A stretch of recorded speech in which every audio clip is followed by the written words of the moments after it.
केंद्रीय अर्थमंत्री निर्मला सीतारामन आज देशाचं बजेट मांडणार आहेत। यावर्षी सार्वत्रिक निवडणुका होत असल्यामुळे हे अंतरिम बजेट असेल त्यांच्या कारकिर्दीतलं हे 6वं बजेट आहे। मोरारजी देसाईंच्या विक्रमाशी त्या बरोबरी करतील। सकाळी 11 वाजता लोकसभेत त्या बजेट सादर करतील। पण त्यापूर्वी या बजेटकडून सामान्यांच्या आणि विविध क्षेत्रातल्या तज्ञांच्या नेमक्या काय अपेक्षा आहेत त्याबद्दल आपण बोलतोय आणि यापूर्वीच्या घोषणांची पूर्तता झालेली आहे का या विषयावर सुद्धा आपण ही चर्चा करतोय। आपल्या सोबत आता आयटी क्षेत्रातील तज्ञ आणि उद्योजक दीपक घायसाळ सर आहेत आणि त्याचबरोबर काँग्रेसचे मुख्य प्रवक्ते अतुल लोंढे आहेत आणि भाजपचे आमदार अतुल भातखळकर सुद्धा सहभागी झाले आहेत आणि करतज्ञ संजीव गोखले सर सुद्धा आहेत। त्यामुळे सगळ्यात आधी आपण सामान्यांचं लक्ष ज्या मुद्द्याकडे सगळ्यात जास्त असतं ते म्हणजे सामान्यांच्या पदरी कर सवलत वगैरे असं काही पडणार आहे का याबद्दल आपण बोलूयात संजीव गोखले सरांना। सर, सामान्यांच्या पदरी काय पडणार आहे किंवा सामान्यांना काय अपेक्षा आहेत कराच्या बाबतीत या बजेटमधून? कसं आहे की अंतरिम अर्थसंकल्पात फार मोठ्या घोषणा अपेक्षित नसतात। जे पूर्ण बजेट येईल त्याच्यात कदाचित मोठ्या घोषणा होऊ शकतात, परंतु गेल्या वेळेचा जर आपण विचार केला 2019 तर त्यात 5 ते 6 महत्त्वाच्या घोषणा तेव्हाचे अर्थमंत्री पियुष गोयल साहेबांनी केल्या होत्या। त्याच्यात 5 लाखापर्यंतचं उत्पन्न असेल तर ते पूर्ण करमुक्त होईल, स्टँडर्ड डिडक्शन वाढेल, अशा सगळ्या महत्त्वाच्या घोषणा तेव्हा होत्या। त्या अनुषंगाने कदाचित सर्वसामान्यांना एक दिलासा मिळण्याच्या दृष्टीने यावर्षी अशी साधारण अपेक्षा आहे की स्टँडर्ड डिडक्शन जे 2019 मध्ये 50,000 केलं होतं त्याच्यात कदाचित वाढ होऊन ते 75,000 किंवा 1 लाख केलं जाईल, ज्याचा फायदा हा सर्वसाधारण पगारदार जो करदाता असतो त्याला मिळतो, पेन्शनर असतात त्यांना मिळतो, त्यांना एक दिलासा मिळण्याच्या दृष्टीने हे होणं आवश्यक आहे। याच्या व्यतिरिक्त गेल्या वर्षी नवीन कर प्रणाली जी होती त्याच्यात त्यांनी आमूलाग्र बदल केला होता, ती आकर्षक केली होती, इतकी की जुन्या कर प्रणाली आता फारसं त्याच्यात आकर्षण राहिलं नसल्यामुळे जवळपास सगळे करदाते नवीन कर प्रणाली स्वीकारतील आणि त्याच्यात कराचे दर कमी केले, स्लॅब बदलले आहेत, त्याचा फायदा प्रत्येकाला होईल। परंतु हे करताना एका गोष्टीकडे मात्र मला वाटतं दुर्लक्ष झालं होतं, ते असं की जे गुंतवणुकी लोक वर्षानुवर्ष आज आपण करतोय, स्पेशली भविष्य निर्वाह निधी, NPS किंवा विमा योजना, यातली कुठलीही डिडक्शन त्यांना मिळणार नाही अशी त्याच्यात सोय असल्यामुळे कदाचित सर्वसामान्यांचा कल हा अशी गुंतवणूक न करण्याकडे त्यामुळे होतोय। त्याच्या दृष्टीने कदाचित NPS सारख्या ठिकाणी किंवा विमा योजनेत जर तुम्ही गुंतवणूक केली तर नवीन कर प्रणालीमध्ये एखादं 50,000 किंवा 1 लाखाचं वेगळी वजावट ही दिली जाईल। 7 लाखाचं उत्पन्न असेल तर कुठलाही तुम्हाला कर लागणार नाही, अशी जी गेल्या वर्षी त्यांनी जो बदल केला त्या 7 लाखात सुद्धा कदाचित 1 लाख वाढवून सर्वसामान्याला दिलासा दिला जाईल। त्याचप्रमाणे व्यवसाय आणि बिझनेस करणारे जे असतात त्यांना जुनी कर प्रणालीच स्वीकारावी लागते। याचं कारण असं त्यांना ती बदलता येत नाही आणि त्यामुळे एखादी वजावट भविष्यात आली तर ती आपल्याला नवीन कर प्रणालीत मिळणार नाही, म्हणून जुन्यामध्येच त्यांना राहायला लागतं। अशा वेळी जुन्या कर प्रणालीमध्ये जो 5 लाखापर्यंत जर उत्पन्न असेल आणि टॅक्स लागणार नाही अशी जी योजना आहे ती पण 7 लाखापर्यंत त्याची लिमिट वाढवली तर त्याचा फायदाही या व्यवसाय किंवा बिझनेस करणाऱ्या किंबहुना छोटे व्यावसायिक आहेत त्यांना होऊ शकेल। मला वाटतं या 3 ते 4 अत्यंत रास्त अशा अपेक्षा अर्थमंत्री जरी आज अंतरिम अर्थसंकल्प असला तर त्या पूर्ण करतील अशी आपण आशा धरूया। पण संजय सर, तुम्ही म्हणालात की या अंतरिम बजेटमध्ये टॅक्सेशनच्या दृष्टीने फार काही मोठ्या घोषणा होण्याची शक्यता नाही आहे, पण 2019 साल जर आपण बघितलं तर टॅक्सेशनमध्ये सगळ्यात जास्त बदल त्याच वर्षी करण्यात आले होते आणि ते होतं अंतरिम बजेट। तर यावर्षी कराचा जो स्लॉट असतो त्यामध्ये काही बदल होऊ शकतात? निवडणुका आहेत, सामान्यांना दिलासा देण्याच्या दृष्टीने मला वाटत नाही, कारण गेल्या वर्षी हा महत्त्वाचा बदल झाला। नवीन कर प्रणालीमध्ये 2.5 लाखाच्या ऐवजी 3 लाखापर्यंत करमुक्त उत्पन्नाची मर्यादा वाढवली, पुढचे स्लॅबही वाढवले। म्हणजे आज 15 लाखाचं उत्पन्न असेल तर केवळ 10% म्हणजे 1.5 लाख रुपये टॅक्स भरला की आपलं काम होतं। याच्यासाठी कुठलाही कर बचत गुंतवणुकीची गरज नाही, तुम्हाला पुरावे ठेवायची गरज नाही, पुरावे सादर करायची गरज नाही। एका पद्धतीने गेल्या वर्षी जो बदल झाला तो स्वागतार्ह आहे, परंतु ह्याच्यात मी मगाशी म्हटल्याप्रमाणे गुंतवणुकीला प्रोत्साहन होत नाहीये आणि मी माझे करदाते मी बघतो की केवळ टॅक्स वाचतो म्हणून गुंतवणूक करत होते आज वर्षानुवर्ष, त्याचा फायदा त्यांनाच त्यांच्या भविष्यात मिळत होता।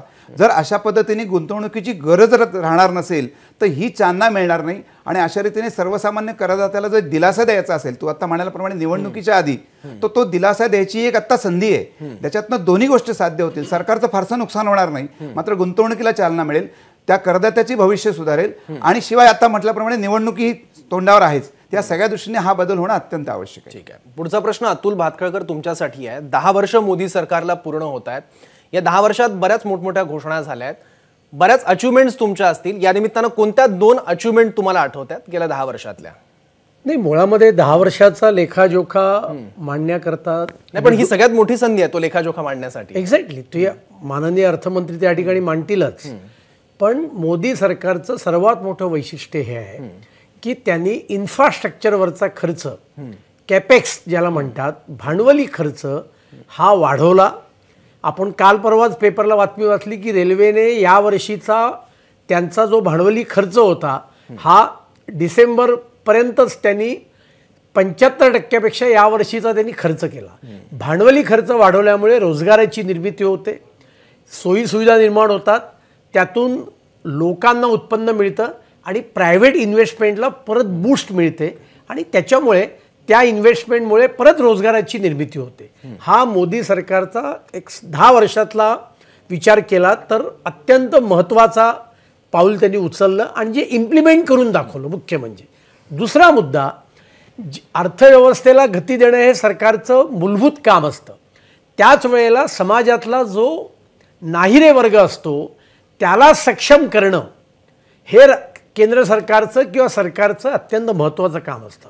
त्यामुळे डायरेक्ट बेनिफिट ट्रान्सफर असेल, प्रधानमंत्री आवास योजना असतील, जनधन बँकेतली खाती असतील, या सगळ्या माध्यमातून त्यांनी सर्वसामान्य माणसाला, मग उज्ज्वला गॅस असेल, प्रत्येक घरापर्यंत वीज पोचवणं असेल, रस्त्यांची निर्मिती असेल आणि याच्यामुळे सर्वसामान्य माणसाला या सर्व आर्थिक प्रगतीमध्ये सहभागी होण्याकरता सक्षम करणं, या दोन मला असं वाटतं की प्रचंड महत्त्वाच्या गोष्टी आहेत आणि त्याचेच चांगले परिणाम आज आपण 10 वर्षाच्या अखेरीस आपण पाहतोय की देशाची अर्थव्यवस्था 7% दराने ही प्रगती करते. पुढच्या वर्षीसुद्धा 7% आपला ग्रोथ रेट राहील, हे जगातले सर्व अर्थतज्ञ त्या ठिकाणी मान्य करतायत.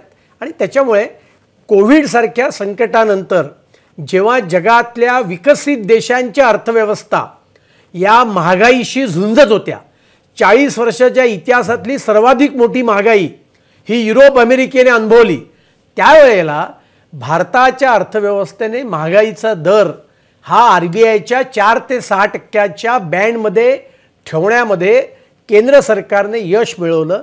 ही मला वाटतं केंद्र सरकारची सर्वात मोठी अजून एक उपलब्धी आहे आणि त्यामुळे इन्फ्लेशनवर कंट्रोल मिळवला, महागाई 6%च्या वर जाऊ दिली नाही, हा पहिला मुद्दा. पायाभूत सुविधांवरचा खर्च वाढवल्यामुळे लोकांची क्रयशक्ती वाढली, लोकांची क्रयशक्ती वाढल्यामुळे प्रायव्हेट इन्व्हेस्टमेंट ही त्या ठिकाणी वाढली आणि त्याच वेळेला मी म्हटल्याप्रमाणे समाजातल्या नाहिरे वर्गाला DBT असेल, प्रधानमंत्री आवास योजना असेल, अन्य मार्गातून सक्षम केलं आणि तो या अर्थव्यवस्थेच्या चक्रामध्ये सहभागी झालेला आहे. ठीक आहे. अतुल लोंढे, तुम्ही सहमत आहात या मुद्द्यांशी? हे बघा, आता महागाईचं फिगर्सवर मी तुम्हाला बोललो की फिगर्स सदा सुब्रमण्यम स्वामीपासून सगळेच लोक सांगतात की फिगर्सवर विश्वास ठेवण्यात अर्थ नाही, फिगर्स मॅनिप्युलेटेड आहे. आता मी तुम्हाला मागच्या वर्षीचं सांगतो, 2023-24 मध्ये महागाई कशी वाढली. आपलं वांगी जी आहेत ती 61% वाढली. मटार जो आहे आपला वाटाणा तो 52% वाढला, पत्ता गोबी 32%, टमाटर 29%, कच्ची केळी 2.25%, कारलं 24%, फुलगोबी 20%, बीन्स 16% आणि गाजर 15%.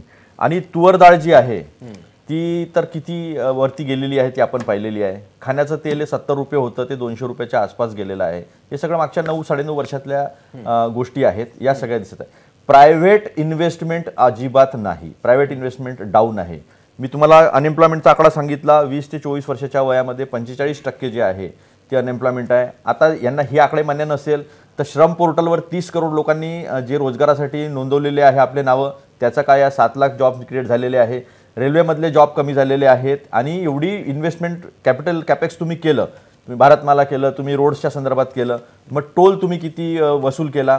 कच्चं तेल हे 135 ते 112 डॉलरपर्यंत होतं, आम्ही सरकार दिलं तर 112, तेव्हा 72 रुपये पेट्रोल होतं. यांनी 33 लाख कोटी जे आहे ते लोकांवर कर जे आहे, एक्साईज असेल, वेगवेगळ्या प्रकारचे सेस असेल ते लावून केलं, पण ते स्वस्त केलं नाही. त्यांनी प्रायव्हेट कन्झम्पशन वाढलं असतं, त्यांनी खर्च करण्याची क्षमता वाढली असती, पण ते तसं करण्यात आलेलं नाही आहे आणि त्याच्यामुळे अनएम्प्लॉयमेंट मोठी आहे. मनरेगामध्ये जर 10 करोडनी डिमांड वाढत असेल जॉब्सची आणि 98,000 कोटीवरून 60,000 कोटीवर तुमचा जर खर्च खालीपर्यंत येत असेल, त्या गोष्टी किती महत्त्वाच्या. आणि अतुल आत्ता जॉईन झाले तर गव्हर्नमेंट स्पेंडिंग जे आहे ते 15 मिनिस्ट्रीवर 17.8% झालं. म्हणजे घोषणा जर 100 रुपयाच्या केल्या असेल तर 17 रुपये 80 पैसेच केल्या.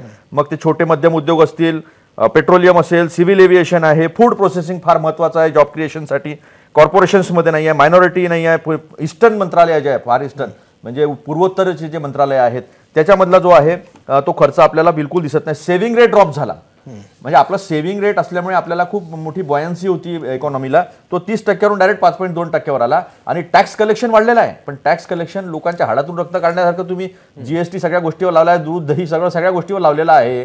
त्यामुळे सामान्य माणसांनी जो टॅक्स जो आहे तो सर्वात जास्त दिलेला आहे. पण कॉर्पोरेट टॅक्स आणि कमर्शियल टॅक्स जो आहे कॉमर्स त्याच्यामधला मात्र फक्त 2.7% टॅक्स आहे, बाकीचा टॅक्स हा सामान्य माणसाने दिलेला आहे. तर मला सांगा कोणत्या कॅल्क्युलेशनमध्ये सामान्य माणसाचा खर्च वाढला? तुम्ही अनएम्प्लॉयमेंटच्या गोष्टी करता, तुम्ही गल्ली गल्लीमध्ये जाऊन बघा, तुमचे फिगर्स किती चुकीचे आहे ते समजून येतं की अनएम्प्लॉयमेंट किती मोठ्या प्रमाणावर. आज सगळी मुलं जे आहे रस्त्यावरती काय येतात आहे छोट्या छोट्या गोष्टींसाठी, नगर परिषदच्या जागा वाढवा, याच्या जागा वाढवा, त्याच्या जागा वाढवा. प्रायव्हेटमध्ये जॉब नसल्यामुळे मी तुम्हाला इन्फोसिस, TCS आणि विप्रो यांनी 16,000 जॉब जे कट केले त्याचे फिगर्स मी तुम्हाला दिले. ते फिगर्सवर जर आपण पाहिलं, घोषणा करणे, मोठ्या गोष्टी करणे. आता घर तुम्हाला सांगतो मी, पंतप्रधान आवास योजना, आमच्या नागपूरचीच गोष्ट सांगतो तुम्हाला मी, 32 लाखापर्यंत घर गेलेलं आहे. ती कोणासाठी योजना आहे? ज्यांचे 8,000 रुपये आणि 10,000 रुपये उत्पन्न आहे त्यांच्यासाठी आहे, ज्यांच्याकडनं आपण 2,500-2,000 रुपयापर्यंत त्यांचा हप्ता घेतला पाहिजे. म्हाडामधली घरं लोकांना लॉटरी लागते, पण लोक घेऊ शकत नाही, कारण की त्याची खर्च, त्याचा किंमत जी आहे त्या जास्त आहे.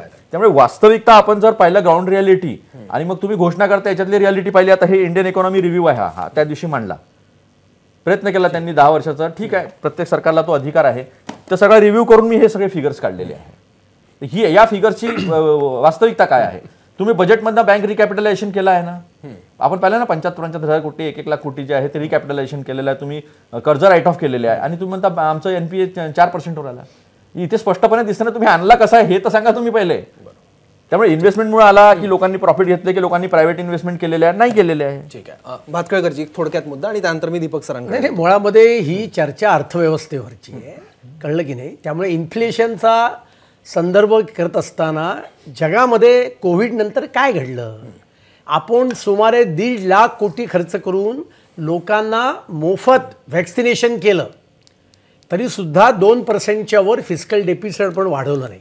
त्यामुळे न्याययात्रेतल्या भाषणासारखं इथे बोलायचं असेल तर त्या चर्चेला काही अर्थ नाही आहे. आणि त्याच्यामुळे जॉब मार्केटचा सुद्धा विचार केला तर एम्प्लॉयबेबल जॉब्स आणि त्या लोक यांची संख्या स्किल डेव्हलपमेंटच्या योजनेमुळे वाढली. इन्फ्लेशन 4% ते 6%च्या RBIच्या बँडमध्ये कायम सातत्याने राहिलं.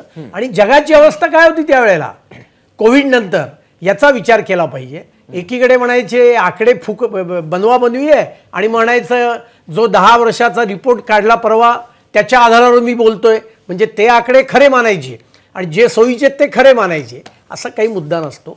लोक, जगातले सर्व अर्थतज्ञ आणि सर्वसामान्य लोक हे डोळ्याने पाहतायत की किती गतीने विकास चालू आहे.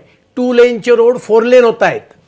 दरवर्षी लाखो करोड रुपये या इन्फ्रास्ट्रक्चरवर खर्च होत आहेत. आणि शेवटी मी फार आर्थिक भाषेत बोलत नाही, कारण शेवटी सर्वच लोक हा कार्यक्रम पाहत असतात. पण मेट्रो किती वाढल्या 10 वर्षात? एअरपोर्टची संख्या किती वाढली 10 वर्षात? हे लोकांना दिसतंय. रेल्वे स्टेशनवरचं इन्फ्रास्ट्रक्चर किती वाढलं? या सगळ्यामुळे अर्थव्यवस्थेला गती मिळते, याच्यातून रोजगार निर्मिती होते. याच्यामुळे सिमेंट, स्टील या कंपन्या, अशा कंपन्यांना कामं मिळतात. आर्किटेक्ट, इंजिनियर सारख्या कुशल लोकांना कामं मिळतात, अकुशल कामगारांना कामं मिळतात, आणि यातून अर्थव्यवस्थेला गती प्राप्त होते. त्याच्यामुळे कोविड सारख्या भीषण जागतिक संकटानंतर 23 कोटी लोक हे पॉवर्टीच्या बाहेर काढण्याचं काम या केंद्र सरकारच्या सर्व धोरणांमुळे झालेलं आहे. जनधन खात्याची यांनी चेष्टा केली, यांनी इंटरनेटची चेष्टा केली. Who will go to market? That's fisherman. त्यांच्याकडे इंटरनेट असणार का? आणि आज जगामध्ये UPI पेमेंट हे स्वीकारलं जात आहे. रोज UPIच्या आधारावरची पेमेंट्सची संख्या ही मोठ्या प्रमाणात वाढली जाते. आणि खेडेगावात सुद्धा आणि छोट्या छोट्या लोकांमध्ये सुद्धा इंटरनेट बँकिंग वाढलंय. डिजिटल इन्फ्रास्ट्रक्चर उभं राहिलं, ज्याच्यामुळे अर्थव्यवस्थेला मोठी गती मिळाली आहे. माझी एवढीच विनंती आहे, अर्थव्यवस्थेवरची चर्चा अर्थव्यवस्थेसारखी करावी, न्याययात्रेतल्या भाषणांसारखी करू नका. एवढंच मी सांगेन. टॉन्ट मलाही मारताय अगदी थोडक्यात मारा ना, तुम्ही टॉन्टच मारताय, तुम्ही टॉन्ट काहीच करत नाही. तुम्ही टॉन्ट मारले, तुम्ही बोलताय माझं बोललो नाही मी. टॉन्ट मलाही मारताय. फ्री वॅक्सिनेशन काही पहिल्यांदा झालं नाही. या देश स्वतंत्र झाल्यानंतर 1957 मध्ये सगळ्यात मोठा मलेरियाचा नाही, मी बदल बोललो नाही. आपला विषय आजचं बजेट आहे. बोललो नाही मी. Exactly. बदल म्हणजे आपला विषय तर आजचा आणि बजेट आहे. वॅक्सिनेशन 50 वर्षात एक झालं, मिनिट 50 ऐकून वर्षात घ्या. झालं, हे 3 ऐकून महिन्यामध्ये घ्या. झालं. हा महत्वाचा फरक आहे. ही आता कसं आहे हा. चिडखोरी करू नका. तुम्ही नाही, बोलताना मी चिडखोरी बोललो नाही, मी नाही. बोलतोय ना. तुम्ही तुम्ही बोलले का राहुल बोललो का? गांधींसारखं- मी तेव्हा बोललो असतो. राहुल तुम्ही गांधींसारखं- मोदी सारखं जुमले नका फेकू. राहुल तुम्ही मोदी सारखे गांधींसारखं- जुमलेबाजी आणि फेकूबाजी करू नका, कारण मी खोटं फिगर बोलताय, बाकी काही नाही. मी असं आहे की मनरेगामध्ये 10 कोटी मग रोजगार का डिमांड वाढली? तुमच्या श्रम पोर्टलवर 30 करोड लोकांनी का नोंद अरे केली? मुद्दा काय आहे? तुमच्या श्रम पोर्टलवर असं- 30 करोड लोकांनी का नोंद केली ते सांगा काय मला. मुद्दा आहे? वॅक्सिनेशन आतापर्यंत अहो, मलेरिया तुम्ही असेल, 50 चेचक असेल, अहो तुम्ही 60 वर्ष अरे, राज्य केलं, देवीचा रोग गरिबी असेल, हटवलीत या का? सगळ्या लोकांना दिले. तुम्ही अरे, मनरेगा आणल्यात कशाला? अरे 32 कोटी लोकसंख्या मनरेगा होती, आणावं 40 का कोटी लागलं? लोकसंख्या झाली. 60 वर्षानंतर 32 कोटी याचं उत्तर लोकसंख्या द्या आधी. 40 कोटी लोकसंख्या झाली. आणि त्याच्या- आणि तरी कोणामुळे आम्ही झाली? माहिती का, सगळं इन्फ्रास्ट्रक्चर कोणामुळे लोकसंख्या वाढली? कोणामुळे लोकसंख्या वाढली तुम्ही कधी माहिती? लोकसंख्या नियंत्रणाचा धोरण घेतला? काय नाही घेतला घेतला. 1980 मध्ये नाही घेतला लोकसंख्या तुम्ही. विरोधाचा. तुम्ही कळलं मोठे की मोठे नाही? मोर्चे केलेत आणि आणि मग तुम्ही त्याच्यामुळे काय केलं लोकसंख्या लोकसंख्या नियंत्रणासाठी? नियंत्रणाचं काहीही धोरण केलेलं स्वीकारलं नाही. नाही. वॅक्सिनेशन झालं ही वस्तुस्थिती आणि आहे. जर 4% आणि 6% आणि रिअल त्यामुळे बँड मध्ये जर आहे vaccination, इन्फ्लेशन, पोलिओचं vaccination आणि vaccine मध्ये फरक आहे, लक्षात घ्या. मला सांगा, ऐका खोटं तुम्ही बोलू आता. नका. तुम्ही खोटं बोलू नका. राहुल गांधी RBI चा- सारखं दोघांनाही माझी एक विनंती आहे. नाही, आपला- एक मिनिट. नाही, आपला- RBI चा 4 to 6% राहुल जर गांधी बँड मध्ये सारखं आहे, खोटं बोलू नका. फेकू नका तुम्ही हा. मोदी सारखे आणि जुमलेबाजी करू नका. मी फिगर्सवर आणि बोलतो. inflation जर इन्फ्लेशन बँड मध्ये आहे तर मग आणि आरबीआय इंटरेस्ट रेट कमी का करत नाही? होलसेल प्राइस इंडेक्स आरबीआय आणि इंटरेस्ट consumer रेट price 16% गेला. याच्यामध्ये तो 16% फरक असतो. गेला होता. दोन्ही WPI कंट्रोलमध्ये ही बिलकुल. वस्तुस्थिती. मी तुम्हाला सांगतो, मग आरबीआय रेट ऑफ इंटरेस्ट कमी का करत कळलं नाही? की काय नाही? हिंमत होत नाही नाही, RBI ची? मला अतुलजी हा विषय आणि- टोटली आणि वेगळा आहे. तुम्ही जर हा एवढ्या बजेटशी संबंधित वेगळ्या विषय नाही. वेगळ्या आपण बजेटशी संबंधित विषयाला धरून राहूया. बजेट- अगदी बरोबर. तुम्ही आधी तथ्य मांडलेत काही बरोबर. मी बरोबर तथ्य नाही, मांडतो नाही. आहे. मी ऐकून घ्या. तुम्ही यांनी सांगितलं राहुल आम्ही गांधी इन्फ्रास्ट्रक्चर सारखं वाढवलं. बोलताय. इन्फ्रास्ट्रक्चर कळलं की वाढवलं तर नाही? मग टोल टॅक्स काय घेताय तुम्ही? प्रत्येक म्हणजे गोष्टीसाठी तुम्ही टोल टॅक्स घेताय. नाही, त्यांचा मग मुद्दा काय असा आहे मुद्दा काय आहे? की मुद्दा असा आहे की देशातले एअरपोर्ट्स कमाल असतील, इथं- रेल्वे असेल, या संदर्भातल्या ज्या घोषणा होत आहेत, जे इन्फ्रास्ट्रक्चर उभं राहत आहे, एअरपोर्ट तुमच्या सरकारने आणलं. एअरपोर्ट विकली अरे कोणी? नितीन गडकरी तुम्ही यांना विकली. सगळ्यात पहिले टोल टॅक्स एअरपोर्ट काय बोलता विकली तुम्ही? कोणी? एअरपोर्ट तुम्ही विकले. एअरपोर्ट विकली सगळे कोणी? आणि एकाच तुम्ही व्यक्तीला विकली. 2 एअरपोर्ट देता येत नाही. मुंबई एअरपोर्ट यांनी कोणाला 6 एअरपोर्ट विकला? अदानीला दिलं. 6 एअरपोर्ट अदानीला कोणी दिलं. विकला? सगळ्या दिल्ली गोष्टी ज्या आहेत एअरपोर्ट त्या कोणी विकला? नियमाच्या हे बाहेर जाऊन हे- गेल्या. हे- नाही, नाही, हे टोटली पॉलिटिकल डिस्कशन होत आहे. मी दोघांनाही विनंती करतो, थोडं शांत राहूयात आपण. नाही नाही पण मी खरं बोलत असल्यामुळे ते चिडचिड नाही, नाही, बजेट हा पूर्णतः दोघांनाही माझी विनंती आहे. बजेट हा राजकीय विषय नाही आहे, त्याच्यामुळे आपण बजेट या विषयाला धरून राहूयात. चर्चा आपली बरीच गरम झालेली आहे, तापलेली आहे. एबीपी माझा, उघडा डोळे बघा नीट.